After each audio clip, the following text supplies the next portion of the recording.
India மீதான பாகிஸ்தான் ராணுவத்தின் தாக்குதல் முயற்சியானது முறியடிக்கப்பட்டிருக்கிறது. விவரங்களை எமது செய்தியாளர் மாணிக்கம் தொடர்ந்து வழங்கிட கேட்கலாம். மாணிக்கம், விவரங்களை நீங்க சொல்லலாம். பாகிஸ்தானில் பகுதியிலிருந்து வந்த ட்ரோன்களை இந்தியாவுடைய S-400 மற்றும் ஆகாஷ் வான் தடுப்பு அமைப்புகள் தாக்கி அழித்திருப்பதாக தற்பொழுது தகவல்கள் வெளியாக இருக்கின்றன. பாகிஸ்தானில் இருந்து இந்தியாவினுடைய எல்லையோர பகுதிகளில் இருக்கக்கூடிய நகரங்களை நோக்கி தாக்குதல் நடத்தப்பட்டிருக்கிறது.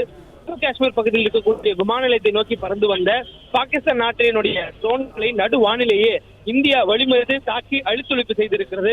பாகிஸ்தானுடைய அட்டூழியங்கள் நாளுக்கு நாள் அதிகரித்திருக்கக்கூடிய சூழல்ல எல்லையோரங்களில் பாகிஸ்தானுடைய ராணுவம் தொடர்ந்து இந்தியாவுடைய நகரங்கள் மீது தாக்குதல் நடத்துவதற்காக முற்பட்டு வராங்க.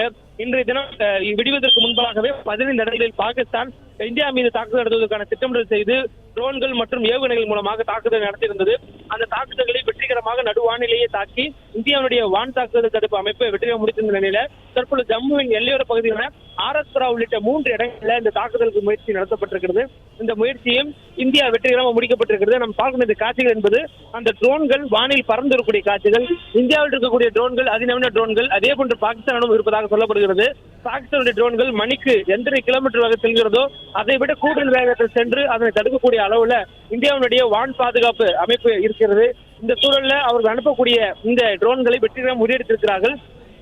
மேலும் அந்த எல்லையோர மாநிலங்கள்ல இரவு நேரங்கள்ல குறிப்பாக காலை 5 மணி வரை இரவு மாலையிலிருந்து காலை 5 மணி வரையிலுமான நேரத்துக்குள்ளாக வெளிச்சமில்லாது மின்சாரங்களை துண்டிக்க வேண்டும் எனவும் ஒளி விளக்குகள் எதையும் ஏற்ற வேண்டாம் எனவும் இந்திய அரசின் சார்பில் அந்தந்த மாநில அரசின் மூலமாக சம்பந்தப்பட்ட மக்களுக்கு அந்த பகுதியில் இருக்கக்கூடியவர்களுக்கு விளக்கம் அளிக்கப்பட்டிருந்தது, அறிவுறுத்தல் கொடுக்கப்பட்டிருந்தது. ஏனெனில் வெளியில் தெரியக்கூடிய பகுதிகள் எந்த கட்டணம் என்பதை எனக்கு அறிந்து அவர்கள் தாக்குதல் நடத்துவதற்கு வாய்ப்பாக அமைந்துவிடும் என்பதனால இது போன்ற ஒரு முன்னெச்சரிக்கையை ஏற்கனவே இந்திய அரசு தயார் நிலையில் அந்த எல்லையோர பகுதியில் இருக்கக்கூடிய மக்களுக்கு எச்சரிக்கை கொடுத்திருந்தது. இந்த சூழலில் பாகிஸ்தான் பகுதியிலிருந்து வந்திருக்கக்கூடிய இந்த வான் தாக்குதலை வெற்றிகரமாக இந்தியாவினுடைய S-400 என சொல்லக்கூடிய வான் தாக்குதல் பாதுகாப்பு தடுப்பு மையமும் அதே போன்று ஆகாஷ் என சொல்லக்கூடிய அந்த வான் பாதுகாப்பு அமைப்பும் வெற்றிகரமாக தடுத்து நடுவானே அதை முறியடித்திருக்கிறார்கள். தொடர்ச்சியாக இந்தியாவுக்கு உடைச்சல் கொடுக்கக்கூடிய வேலைகளிலும் இந்தியாவை சீண்டக்கூடிய வேலைகளிலும் பாகிஸ்தான் ஈடுபட்டு வருவதாக இந்திய வெளியுறவுத்துறை செயலாளர் விக்ரம் மிஸ்ரி தெரிவித்திருந்தார்.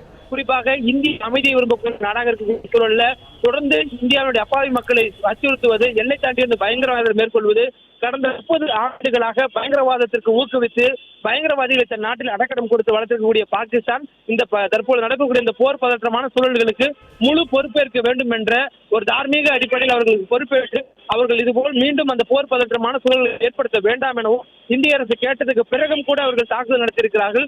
நிச்சயம் இதற்கான பதிலடிகளை இந்திய அரசு கொடுக்கும் என்ற தகவல் சொல்லப்பட்டிருக்கிறது. குறிப்பாக இந்த வான் தாக்குதலை பொறுத்தவரை ஏற்கனவே கொடுத்ததற்காக பாகிஸ்தானுடைய 9 நகரங்களில் 25க்கும் மேற்பட்ட ட்ரோன்கள் மூலமாக இந்தியா தாக்குதல் நடத்தியிருக்கிறது. இந்த சூழலை தற்போது தாக்குதல் நடத்தியிருக்கிறார்கள். இதற்கு பதிலடி இருக்குமா என்பது பொறுத்திருந்து பார்க்க வேண்டியதாக இருக்கிறது. பிளே ஸ்டோர் மற்றும் ஆப் ஸ்டோரில் இருந்து பாலிமர் செயலியை QR கோடு மூலம் பதிவிறக்கம் செய்யுங்கள். செய்திகளை உடனுக்குடன் பெறுங்கள்.